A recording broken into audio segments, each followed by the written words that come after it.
Today, we're living in a very unstable world due to the economic effects of pandemics and the subsequent reactions, and many economists assume that many countries will end up in hyperinflation with worldwide effect. And we have been already evidencing it in some countries for some time, like Lebanon. In this video, we're going to take a look at how IFRS tackled the financial reporting in similar situations.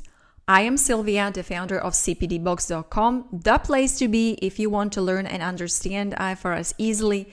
I have created the accounting and reporting courses for videos, Excel files, examples, and other useful materials, so check that out at cpdbox.com if you need to. So let's focus on the standard IAS 29 financial reporting in hyperinflationary economies. That's quite an old standard because it was issued in 1989 for the first time, and it was reformatted in 1994. And yes, there were some amendments, but no major changes since then. The objective of IAS 29 is to provide some guidance on the financial reporting of the entity whose functional currency is the currency of hyperinflationary economy. Now, this is crucial to realize that we are talking here about the functional currency, not the country suffering from the hyperinflation. So what's the difference? Well, there could be a company located, let's say, in Argentina due to pleasant labor costs. And yes, Argentina currently is a hyperinflationary economy, but the same company operates in US dollars. And let's say that US dollar is its functional currency.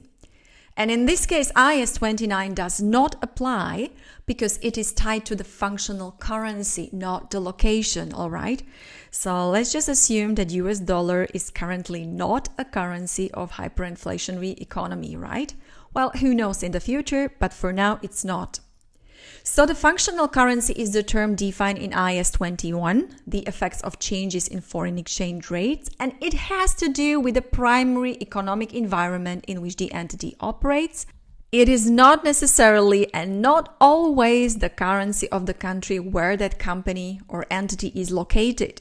You can watch our video on IAS 21 on this channel to learn more. Hyperinflationary economy is not defined in IAS 29.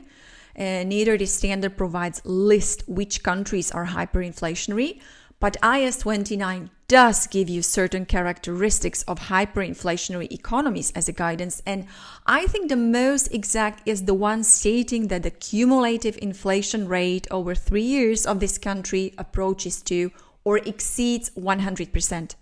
Currently, International Monetary Fund publishes the information about the inflation and its forecasts, and according to 2020 info, there are 8 hyperinflationary countries at the end of 2020, including Lebanon, Venezuela, Argentina, Iran, Syria, Sudan, South Sudan, and Zimbabwe. And let's hope that the situation will improve because living under hyperinflation is extremely challenging, as the history proved many times.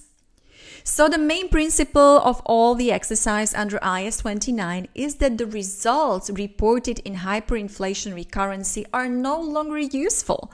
Because just imagine that you bought some asset for 1,000 currency units last year. The inflation rate is 100%. So the same asset costs 2,000 currency units this year. And this is perhaps more relevant information than stating the true cost of that asset of 1,000. And therefore, the results must be reported in terms of measuring unit current at the end of the reporting period. And it means that, yes, you will need to restate the financial statements. And the 3 basic steps are: number 1, you need to determine the general price index or GPI, that is certain measure of the inflation. I'll get back to that within a few seconds. Number 2, you will restate the financial statements at the end of the reporting period using that general price index, and IAS 29 mentions some rules about it. And number 3, you should also restate the comparative information, that's the financial statements for the previous or comparative reporting period. So let me quickly go through the process. First, you should select the general price index, and it's certain factor by which you will restate your historical information. In other words, this GPI reflects the inflation, and therefore it should reflect changes in general purchasing power. In most cases, consumer price index as a measure of inflation is generally accepted, and it is crucial that CPI is representative of the hyperinflationary currency. So it should really include broad range of different goods and services in its calculation, and usually you can get it from the local institutions like national banks or statistical offices, or even IMF provides many useful information in many different countries. Now, after we establish GPI, let's see how to restate individual items, and we will firstly focus on the statement of financial position. So the first thing you should do is to realize which items, assets and liabilities, are monetary and which are non-monetary. Well, monetary assets and liabilities are in general cash and cash equivalents, receivables and payables, loans and similar, and you do not restate these because they already reflect the purchasing power at the end of the period. You see, if you hold 100 currency units in cash, it is true that you will hold the same 100 1 year later. Yes, you can perhaps buy much less after hyperinflation, but you can still spend just 100, so no recalculation here. The only exception are inflation-linked items like inflation-linked bonds or securities, because you do need to adjust these in line with the provision of that instrument. All right, next we have non-monetary items carried at current cost. What is current cost? It is not defined in IAS 29, but in general, these would be items carried at the value reflecting their purchasing power at the end of the period. For example, items carried at fair value at the end of the period would reflect that. Again, you do not restate these items because they already reflect the purchasing power at the end of the period. Be careful, because let's say that you apply revaluation model to property, plant and equipment, and you revalued your assets few months ago to the fair value. Now, at the end of the reporting period, they are no longer at fair value, right? Because some time has passed since recent revaluation. If they were revalued at the year end, that's fine. Non-monetary items at the historical cost, like property, plant and equipment at cost model, inventories, equity investments and other, they need to be restated or recalculated using the formula I'm showing you here. It's quite challenging because you need to keep a good track on acquisition dates and then applicable GPIs, and there might be some adjustment required to reflect borrowing cost, impairment and other items. Also, deferred tax is quite challenging to restate because it is quite difficult to determine whether it's monetary or non-monetary. I don't want to get into too many details here in this short overview, but I will publish examples on my website so that you can see them. So subscribe to my free newsletter and check that out. Let's move to the equity components, and here IAS 29 distinguishes between restating at the beginning of the first period of application of IAS 29 and later. So let's start with the beginning of the first period when you apply IAS 29, not at the end, okay? Let's start unusually with revaluation surplus that could arise from revaluation of property, plant and equipment or other items.